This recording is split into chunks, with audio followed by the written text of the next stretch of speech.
Chapter 7. The Descent. The city slept above him, unaware. Traffic lights cycled through empty intersections. Apartment windows glowed softly against the storm. Somewhere, people laughed in bars, ordered food, argued over meaningless things. And beneath all of it, the Ascendants moved through darkness like a hidden bloodstream beneath the city. Marcus stood at the edge of a collapsed subway tunnel, staring into the abyss below. Cold wind howled upward from the darkness, carrying dust, moisture, and the faint smell of rusted metal. The tunnel had been sealed for over 20 years after a structural cave-in beneath the financial district. Official records marked it as inaccessible. Official records were lies. Marcus tightened the strap of the demolition harness across his shoulder and switched on his flashlight. The beam disappeared into the enormous void beneath him. Tracks twisted downward into darkness like broken ribs. Somewhere below, Lily. Marcus steps forward and began the descent. Loose concrete shifted beneath his boots as he climbed carefully through the collapsed subway. Rusted support beams jutted from shattered walls, while ancient subway cables hung like dead vines across the passage. Every sound echoed endlessly. Wind, dripping water, the distant groan of settling infrastructure. Marcus moved slowly, focused. The Order knew these tunnels mattered, which meant they protected them. The first trap appeared 30 feet below. Marcus stopped instantly. A thin wire stretched across a debris field, nearly invisible in the darkness.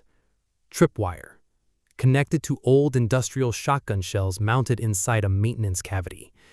Crude, deadly in tight spaces.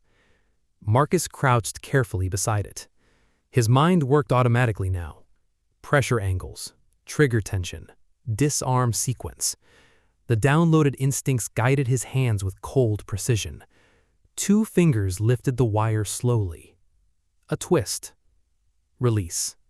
The firing pin disengaged silently. Marcus continued downward. More traps followed. Pressure plates hidden beneath dust-covered concrete. Pipe bombs wired into abandoned electrical junctions. Narrow kill corridors designed to funnel movement toward automated gunfire. The Ascendants had turned the underground into a war zone. Marcus navigated through it methodically, every step deliberate, every breath controlled. At one point, he paused beside a rusted tunnel wall, studying a series of almost invisible markings scratched into the metal. Movement indicators, directional codes, supply routes. He recognized a pattern immediately. Military-inspired logistics, not random cultists.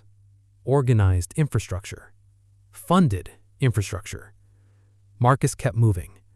The deeper he descended, the older the tunnels became. Modern concrete eventually gave way to ancient brickwork, blackened by time and moisture. The air grew colder.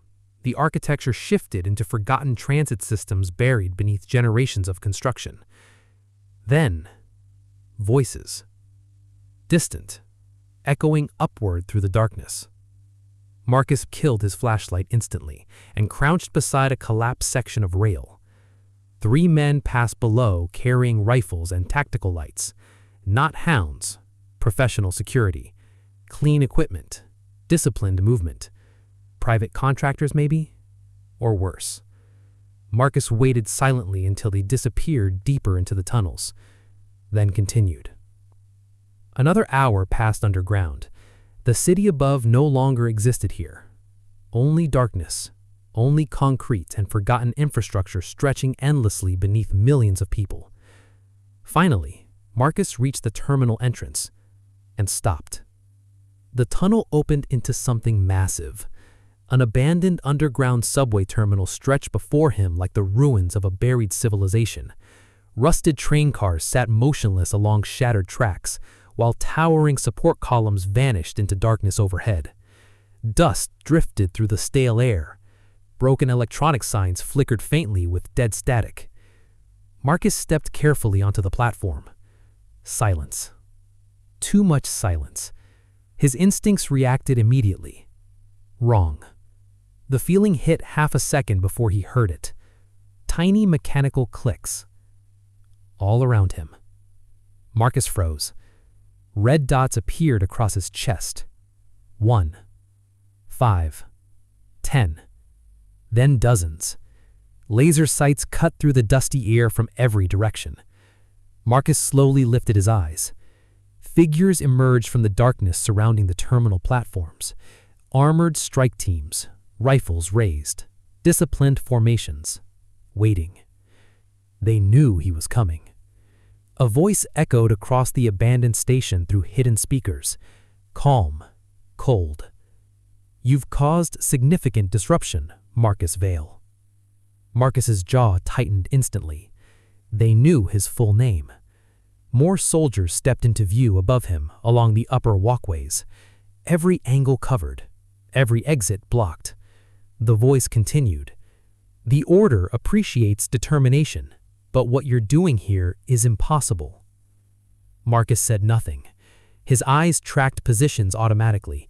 Distances, weapon placements, reaction timing. No clear path. Not yet. The voice spoke again. "You should have stayed dead." The safety clicks of dozens of rifles echoed through the terminal simultaneously. And every laser sight settled directly over Marcus's heart.